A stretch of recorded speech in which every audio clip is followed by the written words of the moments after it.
Assalamualaikum warahmatullahi wabarakatuh. Saya Siti Nur Aziza, NIM 12300210119. Di sini saya akan menjelaskan tentang sistem reproduksi pria dan wanita dengan dosen pengampu Ibu Eli Dwi Masita, SST MPH. Yang pertama, ini adalah gambar dari sistem reproduksi pada pria. Kemudian ini adalah penjelasan dari bagian-bagian sistem reproduksi pria. Yang pertama ada kandung kemih. Kandung kemih adalah bagian dari sistem saluran kencing yang terdapat di dalam tubuh manusia. Fungsi kandung kemih pada tubuh manusia adalah menyimpan urin hasil penyaringan oleh ginjal. Yang kedua, tulang panggul. Tulang panggul terletak di bagian bawah perut dan antara kedua tulang pinggul. Tulang ini berfungsi sebagai penyangga berbagai organ dalam sistem pencernaan dan reproduksi. Selain itu, panggul juga menjadi penyambung antara tubuh bagian atas dan bawah. Yang ketiga, vas deferens adalah saluran yang melekat di sepanjang medioventral permukaan ginjal. Vas deferens mempunyai fungsi sebagai tempat penyimpanan spermatozoa sebelum diejakulasikan. Yang keempat, uretra. Pada laki-laki, uretra berfungsi untuk mengangkut urin dan kandungan kemih ke ruang eksternal, serta ejakulasi cairan mani melalui uretra. Yang kelima, penis. Penis adalah alat kelamin pria yang berfungsi sebagai saluran keluarnya air mani dan air seni atau urin.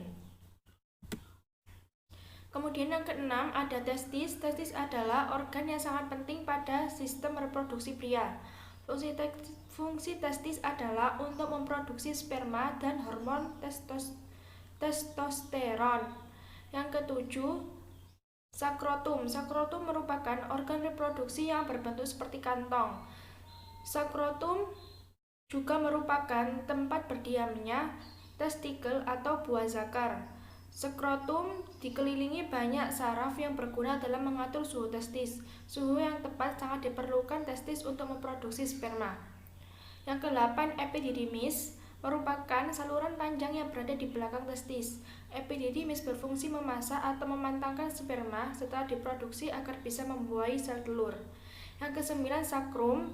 Sakrum merupakan tulang berbentuk segitiga terbalik cekung atau perisai yang menghubungkan kedua tulang pinggul dan juga tulang ekor. Sakrum merupakan tulang yang sangat kuat, tempat melekatnya ligamen dan otot juga menahan sebagian besar tekanan tubuh. Yang ke-10, vesicula seminalis. Vesicula seminalis adalah sepasang kelenjar aksesoris yang terletak di belakang kandung kemih di atas kelenjar prostat. Kelenjar ini memiliki fungsi penting bagi sistem reproduksi pria, yakni memproduksi dan menyimpan air mani untuk menjaga kualitas sperma. Yang ke-11, kelenjar prostat berfungsi memproduksi cairan yang mendorong sperma saat ejakulasi akan terjadi. Kelenjar prostat juga menjaga agar sperma tetap sehat. Yang ke-12, kelenjar borbouretral atau kelenjar Cowper menghasilkan cairan yang bening dan berlendir serta berfungsi menetralkan uretra dari sisa-sisa urin. Setelah uretra bersih, barulah sperma atau semen dikeluarkan. Saat penis terangsang, kelenjar ini akan memproduksi cairan yang berperan sebagai pelumas sebelum terjadi ejakulasi. Yang ke-13, rektum berfungsi sebagai tempat penyimpanan sementara untuk feses. Rektum menerima bahan feses dan kolon descendant.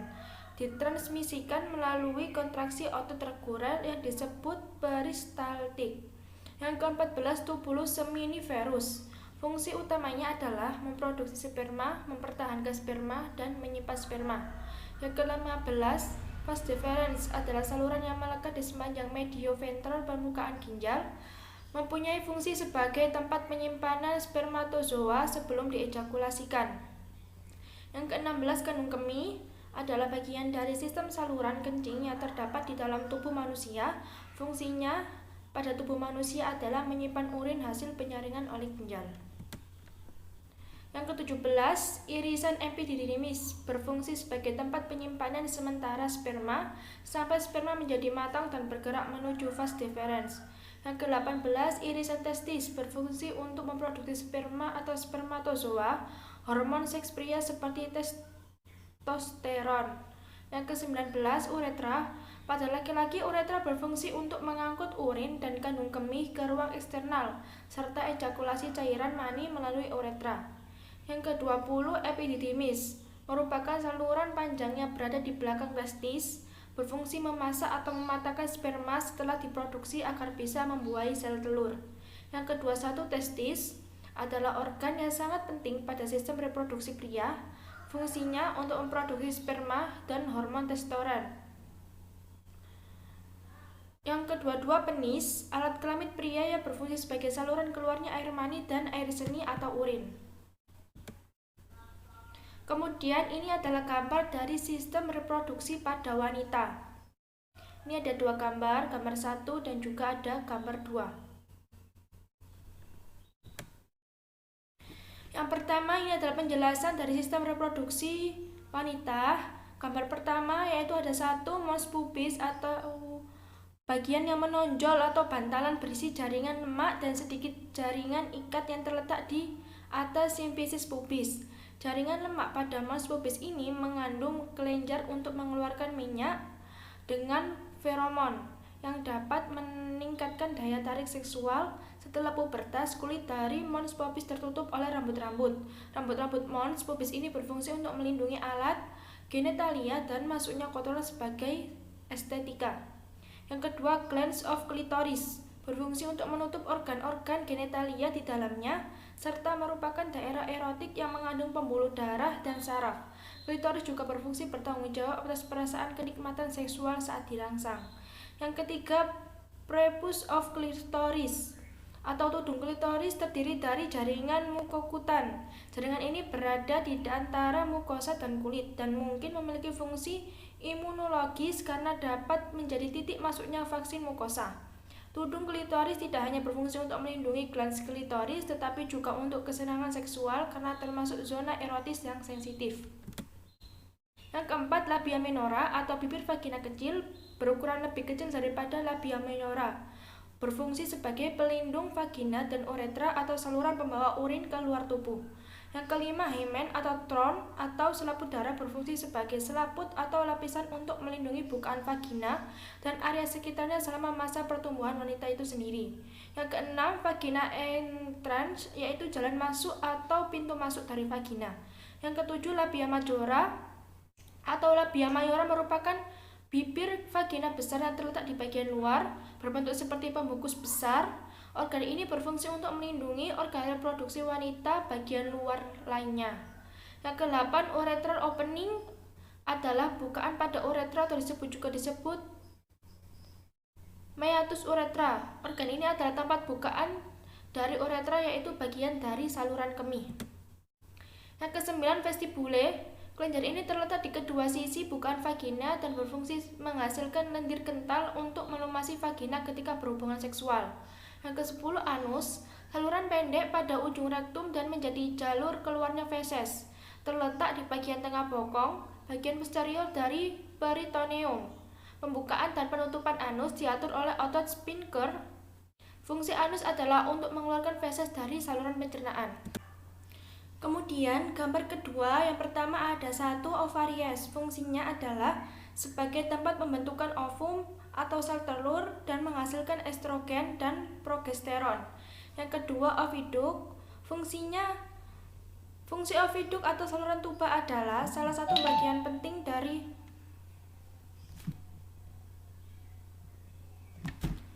Kemudian selanjutnya gambar 2, yang pertama ada satu ovaries. Fungsi ovarium adalah sebagai tempat pembentukan ovum atau sel telur dan menghasilkan estrogen dan progesteron.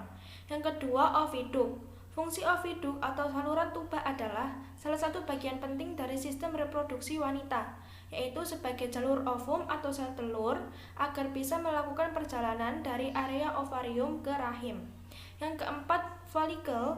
Folikel merupakan kantung cairan yang berisi oosit matang untuk membentuk sebuah sel telur.